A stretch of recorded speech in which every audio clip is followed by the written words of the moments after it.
community that is very clearly seeing and getting it, your colonial mental setup is getting exposed in front of all of them. At the same time, another thing that I wanted to also state here very clearly is how you guys have been able to gaslight the indigenous people out there. Just like how we asked a couple of minutes back, who is telling and who is demanding that Kailasa is unwelcomed and Kailasa is not accepted by the indigenous? Just blatant lies. There has not been a single reference. There is no such statement that has been made by the actual indigenous communities who are there. It is just blatant lies that is fabricated by you people. And we have been continuously working with all the legitimate indigenous communities. A single one of them has spoken against Kailasa. Rather, it's the other way around. It is the indigenous communities who have been working and they are feeling so much more empowered by Kailasa, seeking support during the historical persecution that they have been going through by the anti-indigenous media, such as you guys, who dictate how they need to live. Doesn't this sound a little funny and horrific at the same time, where they are given the rights as per the constitution, but who dictates? Actually, it's you guys who are a nobody there. And you guys dictate terms on how they live, what they need to do, who they need to engage with, what relationship they need to enter into, who they can sign and establish diplomatic relations with. Let's be very clear, your intent, your idea, your context with which you guys have been functioning, each and every one of the anti-indigenous media houses who have tried to exploit this entire situation is very clear. In fact, we did have even a glimpse of how and what kind of torture you guys have been giving for the indigenous people out there. When our monks and our nuns were abducted, when they were kidnapped, when they're forcefully detained, you guys had the cheapness to go spy and to be able to go around and show the photographs, hide and take the photographs of what is going on. When you are able to go to that extent, why you guys were never able to show the difficulties that are faced by the indigenous communities out there? Because you don't care about them. As simple and straightforward as that. This is a systematic persecution that is caused by you guys. It is not a coincidence. It is a very thoroughly planned disinformation campaign that is being spread to suppress and oppress the indigenous rights and the indigenous nations, the indigenous people. Actually, I want to highlight a very important point based on what was just shared, because this is systematic and we have seen this pattern repeat so many times. Like, I just want to quote an example from the El Periodico racist media channels article. We had just shared with all of you yesterday, and even day before yesterday, we were sharing with all of you about how when our monks, when they were going to get supplies for continuing their services, for which purpose they were getting into the boat to just go to the next town, they had already planted some of their mercenaries to go and attack our monks, right? This is what had actually happened. And because the indigenous people, the local indigenous people did not attack us. They were in fact very, very friendly with us. Even now they want us there. But this anti-Hindu, Hindu-phobic magazine or the media channel, El Periodico, claims that the people, the local people, had gone and attacked to try getting some documents. This is exactly like how they do it each time. I want to take us back to the year 2010. 2010, just on the 1st of March 2010, where there's a large Annadan that happened in Tiruvannamalai. And after the Annadan, people had all, like Swamiji had said, I think some few lakhs people had come. And after all of them had gone to rest, at that hour of night, there were mercenaries who were planted in multiple locations, in different ashrams. And We were not aware of what was going on. And at the same time, the very next morning, there was a heinous attack that was launched, trying to attack and assassinate the Supreme Pontiff of Hinduism, who at that time was there physically in Tiruvannamalai. And do you know how the media had projected? And even before any one of us knew, the media was already there with all their vehicle, their cameras, everything, and already started streaming. It was as if they were just waiting. The mercenaries were just waiting for the cue from the director to be able to go and attack so that it can be captured and projected everywhere. And that's exactly what happened. And they started claiming falsely that the locals were attacking. And that's the same pattern we are seeing now, same thing repeating even in Bolivia. Not a single of those people who came with arms like the rifles and knives and guns and threatening our monks at gunpoint, none of them were indigenous. But see how manipulative these media channels are. El Periodico, I want your explanation on this. How can you claim, first of all, you are not an indigenous person, and those people who are attacking, they're not indigenous. How can you manipulate the facts and try to claim and project as if the indigenous people are? I also want to use this opportunity to bring to light to all the Hindus around the world. When we look at these as an isolated attack, when we look at these as isolated incidents rather, we feel, oh, okay, they did some mistake, so they are facing it. No. Now you can see the same pattern, not just repeating within the countries, but across the entire world. So what does this actually mean? It very clearly defines how there are larger forces that are controlling the narratives that are being set forth. What we are looking at is a war. This is the fact. It may not be with guns, it may not be with ammunitions, but that does not take it away from the fact that what we Hindus are facing, what we indigenous people are facing, is a war on our rights. And even every one of us are going to be burned and destroyed in the same war. It is a fact. It is every one of our right. It is each and every one of our responsibility to make sure that this information reaches out to as many people as possible, to empower as many indigenous communities as possible, to voice out and be the voice of the indigenous people around the world. It is our responsibility, following suit of the Supreme Pontiff of Hinduism, Bhagavan Sri Nityananda Paramashivoham, who has dedicated his entire life, sacrificed his entire life for this one purpose. It is not the Supreme Pontiff of Hinduism uses Hinduism to exploit anything, no, but because of holding strong to the Hindu identity, it is because of holding on to the Hindu legitimacy that the Supreme Pontiff of Hinduism is being attacked. We have a comment from Amu. She's sharing that our Hindu community in US is also facing attack, especially in the campuses. Hindu phobia has risen from 2021. Exactly, Ma. What you're telling is exactly true. This is exactly what we are seeing here as well. And we Hindus are criminally negligent, where we feel the fire is not on my house. When it comes to my house, we will see. That is how we lost the entire tradition. We have another comment from Moo. She's sharing, yes, US, Canada, Malaysia are some countries where the attacks against Hindus have increased dramatically. Exactly. It is what we as Hindus have missed doing fundamentally, is being exploited by these anti-indigenous, Hindu-phobic, Hindu-mesic media, Hindu-mesic elements and powers which are there. So we have to stand for what is the truth. We have to defend for what is right.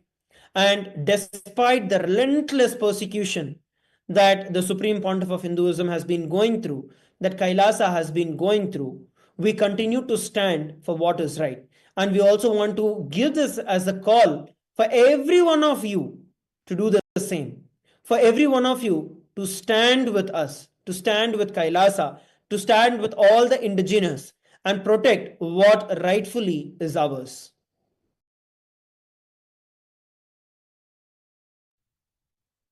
And we also have Ma Robin Taylor, who is saying the Pandavas, with the guidance of Krishna, emerged victorious. All the Kauravas were annihilated, and only the 5 Pandava brothers and Krishna survived. Choose Paramashiva, he has already won. Yes, absolutely, Ma. And see, we also need to understand this is a war that we are going through. This is just like how the Mahabharata war happened at that time, where Krishna emerged victorious. Once again, we are going through a war. So it is very important that all of us, we get awakened to this, and we drop the criminal negligence, and we take action so that the same history of persecution that we've been going through doesn't get repeated. And see, all of these media channels, they are falsely accusing the Supreme Pontiff of Hinduism of rape, of sexual assault, of kidnapping. I mean, what right do they have? How dare they? Because we Hindus, we are not doing anything about it. But I do want to ask these media channels also, what right do you have? How dare you accuse the Supreme Pontiff of Hinduism, the ecclesiastical head of 2 billion Hindus, and also saying that he's self-proclaimed? But don't worry, we're going to go there and you're going to get your fair share for that comment as well. But let me just give you the facts about what you're saying, that he's wanted for rape, for kidnapping and sexual assault. And these statements being spread are nothing but blatant lies. And we have irrefutable court documents that categorically prove that the Supreme Pontiff of Hinduism has never, ever been convicted of any crimes, period. And the hatred... Swamiji was exonerated. The US courts exonerated Swamiji. Exactly. And these so-called victims, they've been imprisoned, they've been fined over 12 million US dollars, and they've also been deported from the United States. And you see, this hatred that is being directed at the Supreme Pontiff of Hinduism, it stems from the simple one fact that he has revived a Hindu state. And certain anti-Hindu forces, such as these media, they cannot just digest this. And you see, also one thing is, since the Supreme Pontiff of Hinduism Swamiji has already been exonerated by competent US courts, as per the doctrine of res judicata, the Supreme Pontiff of Hinduism should not face relitigation of the same issue by the same false accusers in any subsequent proceedings. And additionally, double jeopardy protects the Supreme Pontiff of Hinduism, Swamiji, from being tried for the same issue twice. But however, these same false allegations by the same false accusers are being still litigated in India, invoking vexatious litigation or abuse of the court process. And you see, I would like actually, Matadvapriya, if you can share about the false kidnapping, because you've been directly involved in that. So I think you should definitely share about this. Yeah, I think because they have falsely portrayed as if I was kidnapped. And we had to prove, and this was such a baseless accusation. See, all the accusations till now that have been levied upon Swamiji have been so frivolous and baseless. Like for example, this so-called sexual assault false allegation that's been levied upon Swamiji. Firstly, Swamiji was exonerated. The US courts had exonerated. And on top of that, there was never a single victim. A victimless rape charge. And there was no person who was ever kidnapped because they put a false accusation saying, I was kidnapped. And we had to fight for it for so many years to prove that we were not kidnapped. And we have won in that case. Come on. How many more years are these fake media channels going to drag the same thing? Why don't you publish the court report where we are clearly shown that we are not kidnapped? The court has dismissed it as absolutely baseless and frivolous and dismissed the whole case. How come that is not there in your reports? We demand answers now. We want answers from these fake racist media channels. How dare you put the accusation of kidnap when the court order has clearly proven that there is no kidnap? I want an answer because we demand this justice, because now you are even violating and you are showing as if you know more than what the courts have ordered. So we demand justice right now. The media channels have to answer. These anti-Hindu, Hindu-phobic media channels have to answer for all these false allegations. And, who are they? Really, who are they to put such allegations on the Supreme Pontiff of Hinduism, ecclesiastical head of 2 billion Hindus? They are nothing. And, just here's the grim reality of what he had to go through. He had to go through 70 assassination attempts, 250 sexual assaults, 120 false legal cases, more than 17,000 hours of hate speech, and 25,000 print articles in more than 50 countries. Now, how dare they saying that the Supreme Pontiff of Hinduism is wanted for rape, for kidnapping? What guts do they have? No, and I really want an answer from them. Actually, this whole case, it's so baseless. How are they able to even put that, even after the court order? First of all, you're supposed to be innocent until proven guilty. But on Swamiji's case, they made it otherwise. But even after the court has dismissed the case, and we have won in that case, how dare these media channels still carry this false narrative? Now we demand an answer from you. You are answerable to us. How dare you spread such malicious hatreds, which is very clear. Even after the court documents are there, which clearly show that we are not kidnapped, how dare you call us as kidnapped?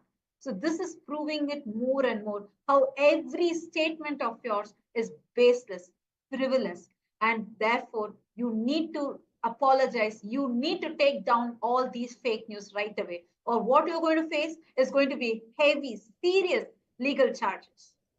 And just one thing that I want to really point out here, that the Supreme Pontiff of Hinduism has been exonerated more than 10 years ago by the US courts. More than 10 years ago. And these anti-Hindu media are still spreading the same false narratives, trying to show that the Supreme Pontiff of Hinduism is still a criminal, is still wanted for rape and kidnapping. More than 10 years ago. So how come they are not publishing the exoneration of the Supreme Pontiff of Hinduism? And that is a question actually also for all Hindus. How come Hindus do not know about these facts? And how come we are not being ferocious, serious about answering these media channels? Because we are not. That is why even after 10 years, these anti-Hindu racist media are having the guts to do that. And you anti-indigenous media, the Hindu-phobic and Hindu-mesic media, your so-called rape allegations, you guys literally run a recycling program because no matter how many evidences we have, it doesn't matter to you. Your regurgitation of the disproven rape allegations, they represent the journalistic equivalent of drinking spoiled milk and then complaining about the taste. That's exactly what you guys are doing. These allegations that have been thoroughly investigated, adjudicated, and dismissed in multiple. Now let's look at the timeline of your investigative team has somehow seemed to have missed. In 2010, a deepfake video masterminded by the Hindu-mesic forces was unleashed by the notorious media outlets, and they did it all out to incite hatred against the Supreme Pontiff of Hinduism. This was followed by a rape case, a malicious one, with one fascinating detail. You know what? As mentioned earlier, the complaint did not even have the victim of rape. Despite this glaring omission, the Supreme Pontiff of Hinduism was unlawfully detained and arrested for 53 days. And during those 53 days, the media claimed that multiple women, some articles reaching as high as 100, had been raped. There is, as per the records, there is not a single woman who has even confirmed as a victim. And despite that, just exactly like what you guys are doing now, did the same, telling that the Supreme Pontiff of Hinduism had raped over 100 women. Yet, after questioning more than 100 people on the same, despite being bribed, solicited for false victims, the police could not even find one single victim. Be very clear, not a single victim was found. Finally, the police themselves submitted a memo to the court admitting that they had no evidences whatsoever. But why let the police statements and the court documents interfere with your scandal narrative? This exact case was duplicated in the United States as well, and it was promptly dismissed more than 10 years ago. The US courts have not only exonerated the Supreme Pontiff of Hinduism, but have imposed substantial fines on the accusers for making false allegations and defamation. Over 6 million US dollars of fine has been placed. This judicial decision validates the Supreme Pontiff of Hinduism's innocence and demonstrates the malicious intent of the accusers, exactly what you are all doing today. This is one of the worst happenings in the entire history. The persecution that the Supreme Pontiff of Hinduism has gone through in the entire history, that is being used and abused by the so-called media, the anti-indigenous media, the anti-Hindu media, Hindu-mistic, Hindu-phobic media, just so that they can continue to live off by abusing and by trying to keep everything under their control, by trying to keep the Hindus brainwashed, by trying to keep the Hindus under control, by trying to keep the indigenous under control. Because if Kailasa grows, if the Supreme Pontiff of Hinduism is allowed to do what he does, then everyone gets a right to voice for themselves, which they do not want. So it's a very convenient way and a very systematic destruction that has been going on. And I also want to add in about this deep fake video, which was just mentioned about, because the very COO of that same media house had actually openly come and admitted how it was completely fabricated. We have the top forensic reports, the top most forensic reports that are very clearly showing it is fabricated. Yet, the same thing is again and again being brought up because it's a clear persecution. This is not any kind of a legal situation. No, it's an illegal persecution that is being targeted upon the Supreme Pontiff of Hinduism, Kailasa, and the indigenous nations. The reason why this whole attack is being launched right now is because Swamiji has taken a very powerful stance to give voice to the voiceless. I want to just highlight some statistics to show what was the condition of the indigenous people. You know, the colonialism's greatest hits, a legacy of, oops, we stole everything. For example, land theft. 95% of the Amazon's indigenous territories were stolen post-1492. And the colonizers' logic, finders keepers and losers weepers. This was the actual legal defense they had probably. And same way, they had forced labor.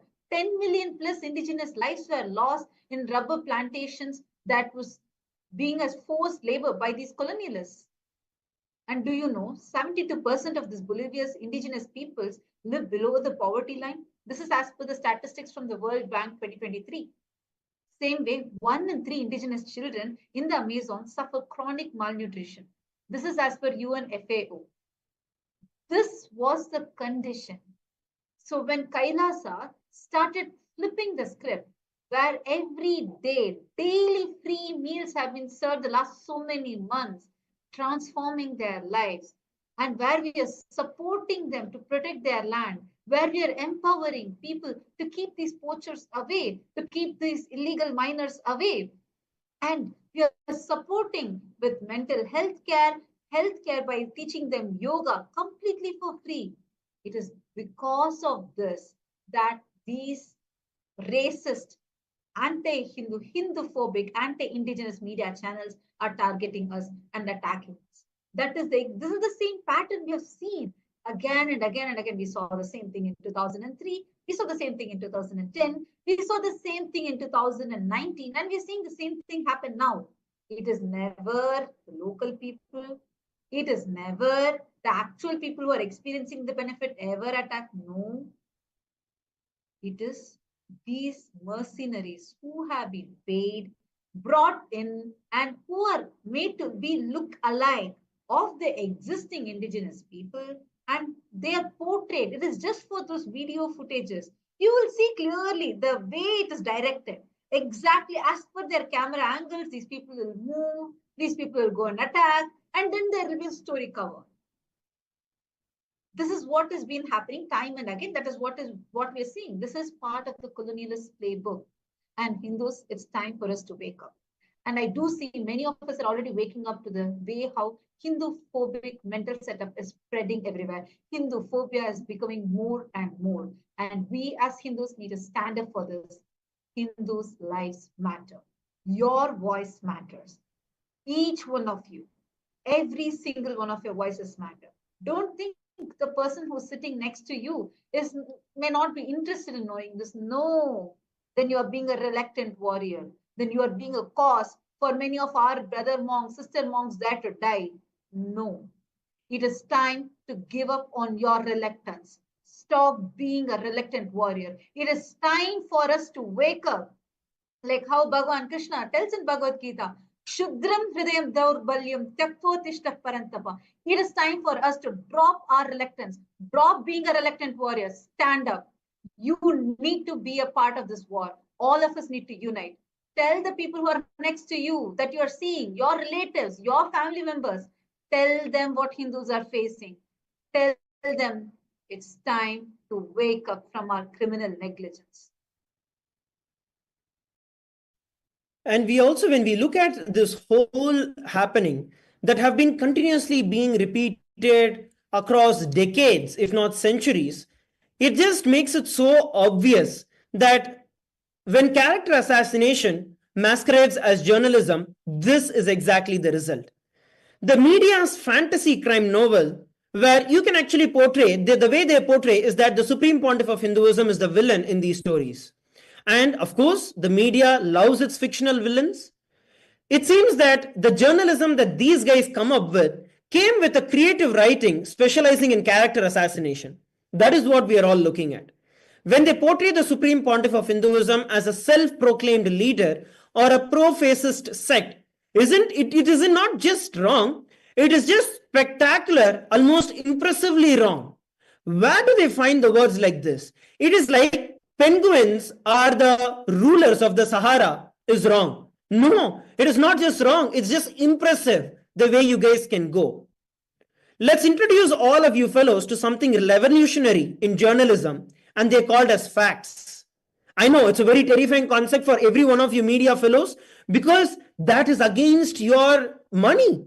That is against your industry. That's against your business. So why would you bother about facts?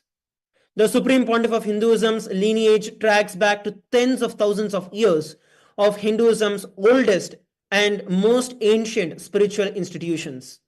The Supreme Pontiff is the 139th Pontiff of the ancient lineage. He is not just some random person who woke up one morning and decided, oh, the word guru sounds nice, so I am going to become a guru. No, he is not like how you guys just come up one day, you wake up in the night, and then you feel like, okay, tomorrow let's assassinate him, and then plot it out and execute it. No, your so-called self-proclaimed rebel is the equivalent of calling the Pope that Italian guy with a funny hat who decides that he likes churches. I'm sorry, but this is exactly what you guys are doing. It is not just insulting, it is a demonstrating attack, arrogance, and ignorance. When you call the Supreme Pontiff of Hinduism as self-proclaimed, You're not just attacking one person, you are attacking the entire Hindu ecclesiastical succession system. Would you call the Dalai Lama self-proclaimed because he was forced into exile? Would you label the Pope as self-proclaimed during the Avignon exile? Why? Your double standards are showing up very evidently, and they are as subtle as a neon sign in a monastery.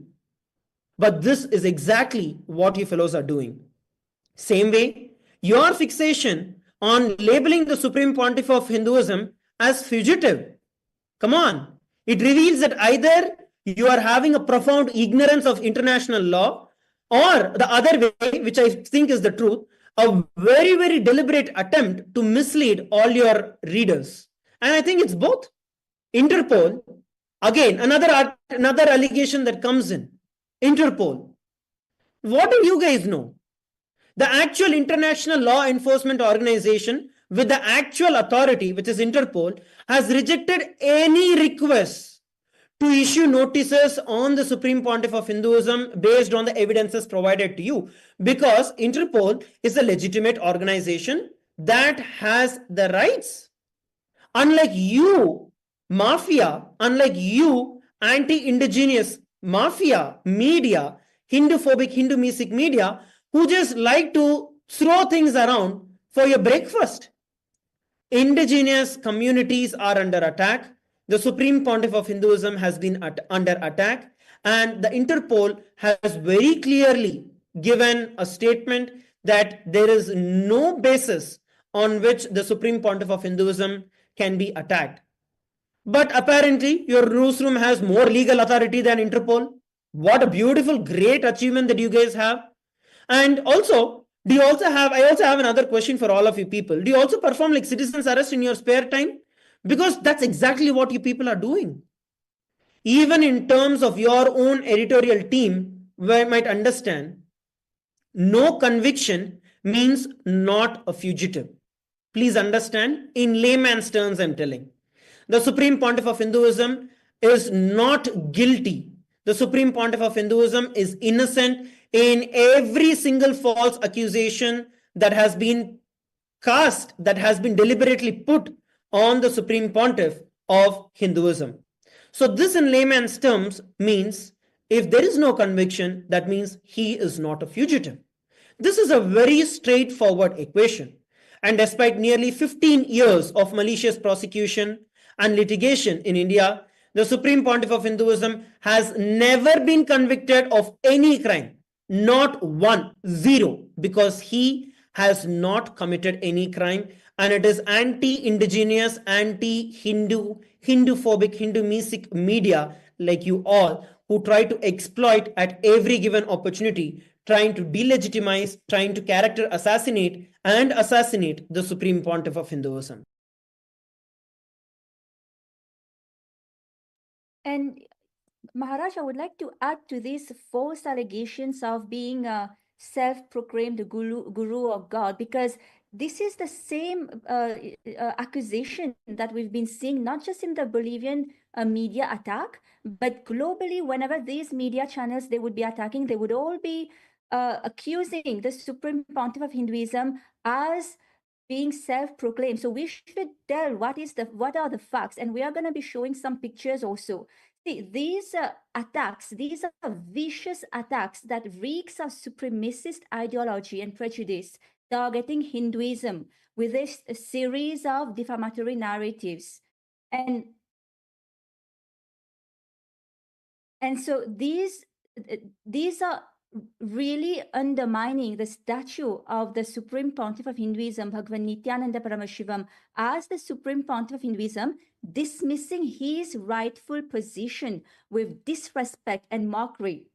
And it's also questioning the formal process of identifying and recognizing the Supreme Pontiff of Hinduism as the incarnation of Paramashiva. There's a very clear science in Hinduism of identifying incarnations, and these media channels are just making a mockery out of it by calling the Supreme Pontiff of Hinduism as being self-proclaimed. And the photographs that we were all looking at is not just some Toy Story or some fictional character in a movie that is there.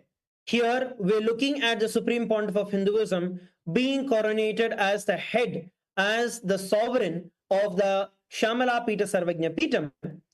He has been coronated as the 293rd pontiff of this great ancient tradition. And the rights of the Shamala Pita Sarvajna Pitam have been documented in history. Even as recent as just before the Indian independence, the British themselves have very clearly recognized the rights that were vested in the pontiff of the Shamala Pita Sarvajna Pitam. What we're looking at the photographs here is the historical lineage. When we are talking about 293rd as a number, it means the 293rd succession, where the Supreme Pontiff of Hinduism is the rightful heir and the inheritor for this great ancient civilization. And this is one. Like this, there are 21 such ancient kingdoms, ecclesiastical institutions, of which the Supreme Pontiff of Hinduism is the head. As you all can see, right from the time of Paramashiva, the lineage goes all the way to the Supreme Pontiff of Hinduism, and all of this is well documented. For all our media friends and all the anti-indigenous, Hindu-mesic, Hindu-phobic media out there, why don't you open your eyes for once? Go and look at facts rather than presenting your own opinions and your own false narratives. If you are interested in any kind, if you are even interested in a bit of integrity to the journalistic values that you are all explicitly supposed to uphold, you would look at the facts and evidences.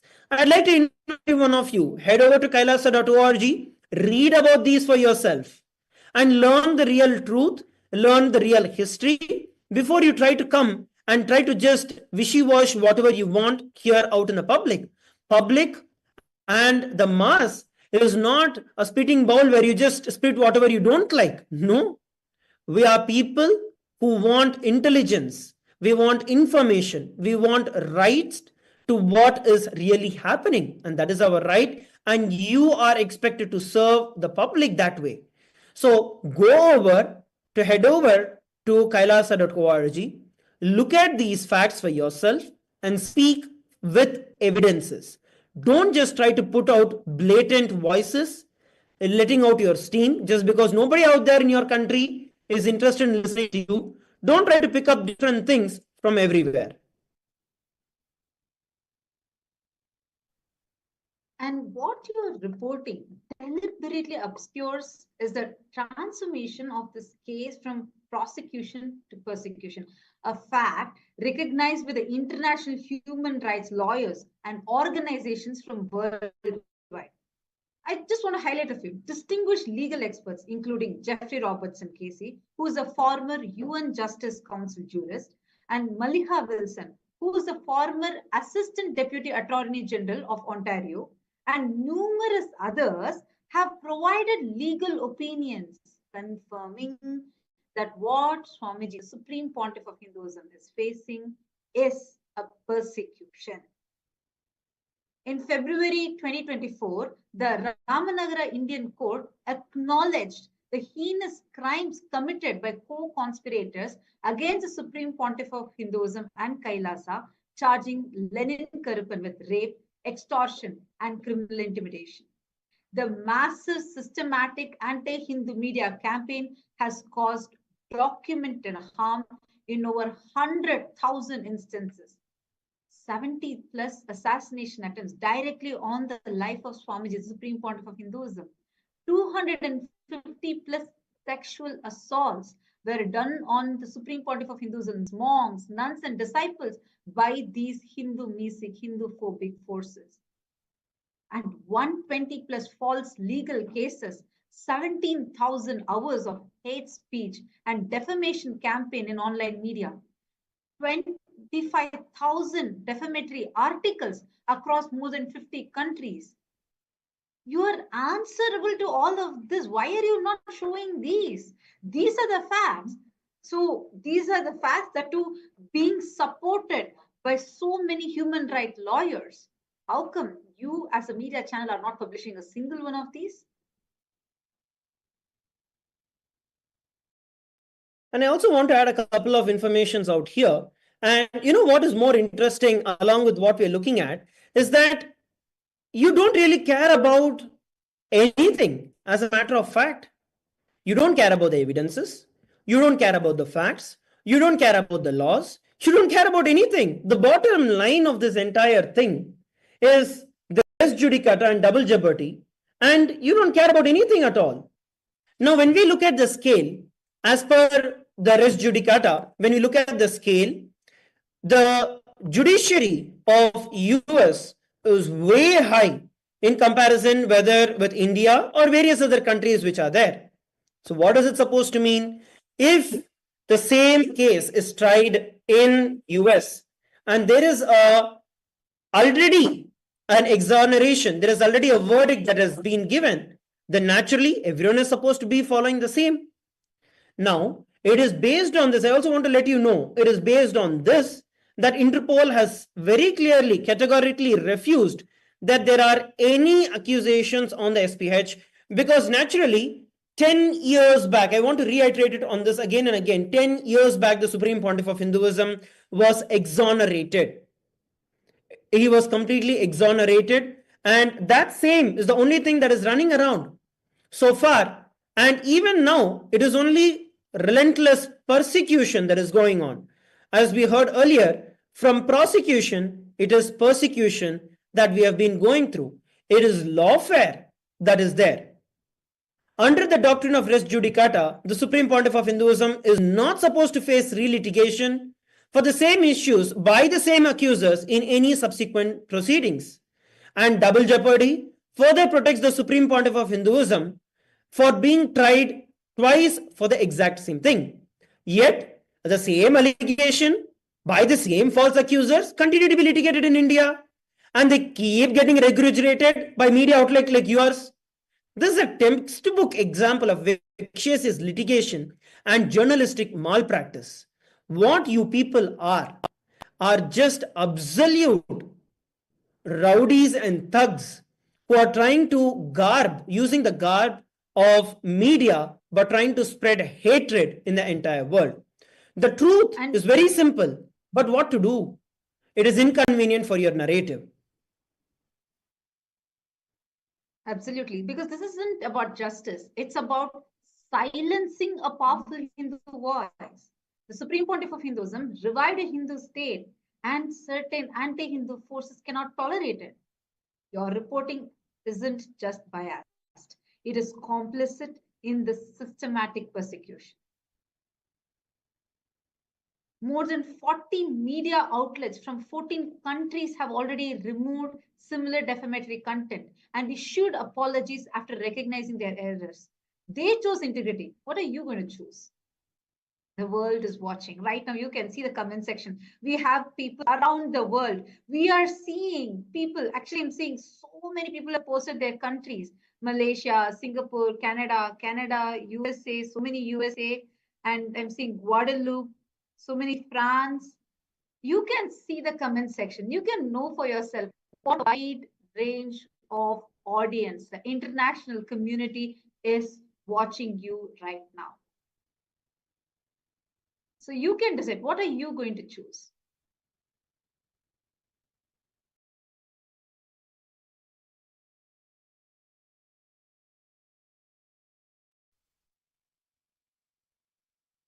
See, the world is watching. Truth does not require your validation. Hindu traditions don't cease to exist because you have misinterpreted them. Sorry. You need to choose wisely. Your credibility, if it still exists, hangs in the balance. So better make your choice right. And also make sure that when you try to come over and try to put these false, blatant allegations, whether it's on the Supreme Pontiff of Hinduism or the indigenous communities who are out there, remember one thing: the world has advanced. The world is not still sitting in ancient times, which actually is dependent on you for getting any kind of information. The world is not dependent on you. In fact, just like how you use all of these informations, twist them as per your narrative, and you use them same way, in fact, even other way, the world has become intelligent enough to see the fakeness, to see the hidden garb and your hidden agendas and everything being exposed. So the only way that you guys can even survive in this industry is by voicing out what the real truth is, by abiding by the laws of your country, the international laws and the local laws. So make sure that you keep a watch on your tongue and make sure that you speak the facts with evidences. We are more than open and willing to hear out from every one of you media houses out there. You need any clarifications? Come to us. Let's see. We have evidences for every single fact that we are speaking, that we are quoting here. Eldabar being one of the most prominent, and I'm very sure that you guys have just purchased it, just like how you purchase other people. You guys have purchased your viewership, and you guys being one of the so-called technically prominent people out there in Bolivia, which is heavily funded by the colonizers and the colonizing mental setup predators who are there. It is you people who have started this entire allegation. And be very clear, what you have started is an all-out war, not on just Kailasa, but on all the indigenous nations, the entire indigenous community, the entire international law itself. By discouraging the various international laws, by delegitimizing, trying to legitimize the indigenous nations who are there, you have gotten into a very wrong grave and that you have dug for yourself. So either come out clean, apologize, or we are not going to back off. You are going to face what you have given us. And now you are blaming Kailasa to be evil environmental exploiters? Are you serious? And just when we thought that your creative journalism couldn't get any more imaginative, you've really outdone yourself. And bravo on inventing yet another fictional narrative that Kailasa is an environmental exploiter engaged in carbon market and neo-colonizing. So what is next in your fantasy series? Kailasa secretly breeding dragons in the Amazon, building a Death Star in Bolivia. Your accusation that we are exploiting natural resources or gaming carbon markets would be hilarious if it weren't so offensively hypocritical. So let's take a moment in the reality check. See, accusing Kailasa of neocolonization isn't just wrong. It is absurdly, spectacularly ironic. It's like accusing the fire extinguishers of starting the fires. And so Kailasa represents indigenous Hindus who have survived the largest genocide in human history. More than 500 million Hindus killed, more than 4 million Hindus enslaved, more than 160 million Hindus were starved to death through orchestrated famines. And we've had our temples razed, our educational institutions destroyed, and our ancient texts, more than 80 million of them, burnt by the colonizers and the invaders. And we are literally a nation formed by victims of colonization. So when you can accuse us, an indigenous people who has suffered centuries of colonial exploitation, of being colonizers ourselves, you're not just wrong. You are exhibiting a level of historical blindness so profound that it deserves its own medical classification. And your neo-colonial savior complex, projecting much. Let's discuss what's really happening here. Projection on an IMAX scale. Because for centuries, Western powers and media have appointed themselves the guardians of what indigenous people can or cannot do. Your paternalistic assumption that indigenous communities need your protection from, check notes, other indigenous communities reveals more about your colonial mindset than about Kailasa's intentions. Bolivia's indigenous communities have agency, intelligence, and constitutional rights to self-determination. When they choose to partner with another indigenous nation, which is us, suddenly this racist, anti-Hindu, Hindu-phobic media journalists such as El Mundo or El Deber swoops in like a colonial savior to protect from their own decisions. That's not journalism. Excuse me. That's neocolonialism wearing a press badge. Similarly, just like what we are looking at, you guys are not environmental stewardship. You guys are not protecting the environment in any way. On the contrary, we are actually doing it. While you have been very busy crafting the environmental villain narratives, here's what Kailasa actually stands for. Our 16,500-year-old tradition declares, "My mother is earth and I am her son." Prithvi Sukta in Atharva Veda. It very clearly declares. Environmental policy, environmental stewardship is not just our policy, it is literally written into our very DNA. And this is described in our oldest sacred texts, which you don't even know. Our agreements with these indigenous communities are explicitly towards this. And we have implemented zero carbon initiatives across all our humanitarian missions in over 196 countries. Kailasa has its presence in all of them. Our clean water, sustainable farming, renewable energy plans, and programs have benefited millions on ground. Meanwhile, the corporate interests that you conveniently ignore continue their actual resource extraction across indigenous territories. Why don't you just look at how conveniently all you anti indigenous media houses have conveniently hidden the entire illegal mining, illegal deforestation, and resource exploitation that has been going on in the last, let's take even the last few years, 3 years. It's not that it's a thing of past, it has been going on every single day. The these things, these corporate interests that you very conveniently ignore. Why? Because naturally, that's your bread and butter. The problem is attacking them does not generate the same clicks as attacking us. So naturally, what do? Attack us because you can feed, you can be a predator on the indigenous and vulnerable communities out there. And let's look at your colonial double standouts. You're saying that the rules are for thee, but not for me. Your selective outrage exposes a pattern of double standouts that would be comical if it weren't so harmful.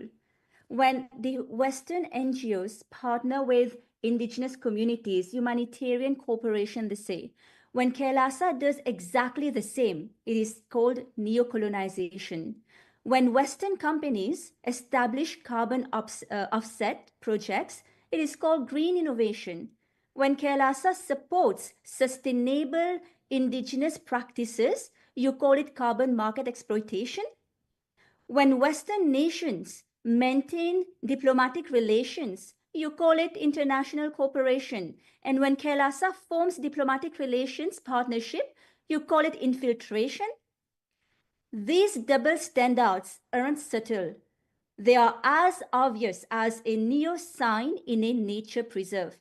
They reveal that your concern isn't really about environmental protection or indigenous rights as you claim it to be.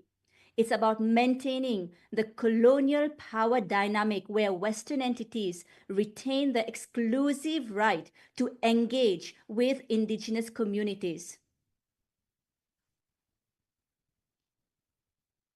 Absolutely, Ma. Actually, the way how our approaches, which is the anti-colonization playbook. See, Kailas's engagement with indigenous communities represent the exact opposite of what the colonizers are doing.